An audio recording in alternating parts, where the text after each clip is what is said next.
मैं लोक परीक्षा अनुसूचित साधन निवारण विधेयक 2024 का मूल रूप से समर्थन करता हूं, क्योंकि पिछले कुछ वर्षों में जो निष्पक्ष परीक्षाएं होनी चाहिए थी वो एक बहुत बड़ा व्यवसाय बन गया है। पेपर लीक, ऑनलाइन एग्जामिनेशन के अंतर्गत छेड़छाड़ और यहां तक कि जो ऑनलाइन एग्जामिनेशन होता है, रिजल्ट आने के बाद कौन सा पेपर आसान था उसमें नंबर बढ़ा दिए जाते हैं और जो कठिन था उसमें नंबर कम कर दिए जाते हैं। उसको कहते हैं नॉर्मलाइजेशन। इतना बड़ा भ्रष्टाचार का ये माध्यम बन गया है जिसका मैं उल्लेख करना चाहता हूं।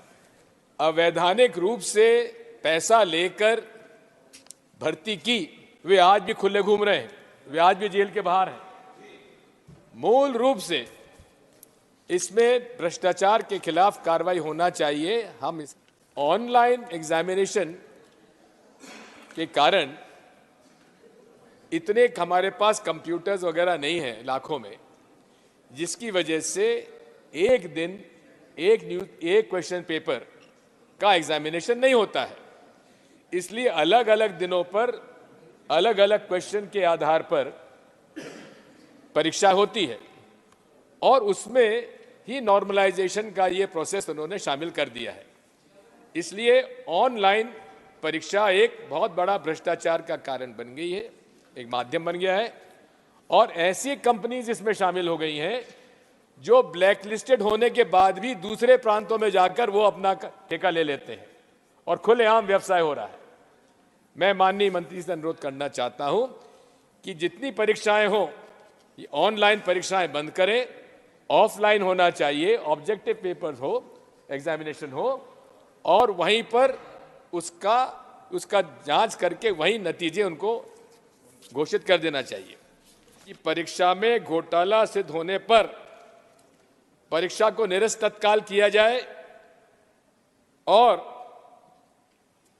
उसके साथ साथ दोषियों को दंडित भी करें, साथ में तत्काल उसकी परीक्षा की जाना चाहिए। उदाहरण के लिए मध्य प्रदेश में 2018-19 की परीक्षा पब्लिक सर्विस कमीशन की हुई और वो विवादित हो गई क्योंकि परीक्षा पेपर आउट हो गया था। 5 साल तक उसमें आज तक कोई निर्णय नहीं हो पाया है।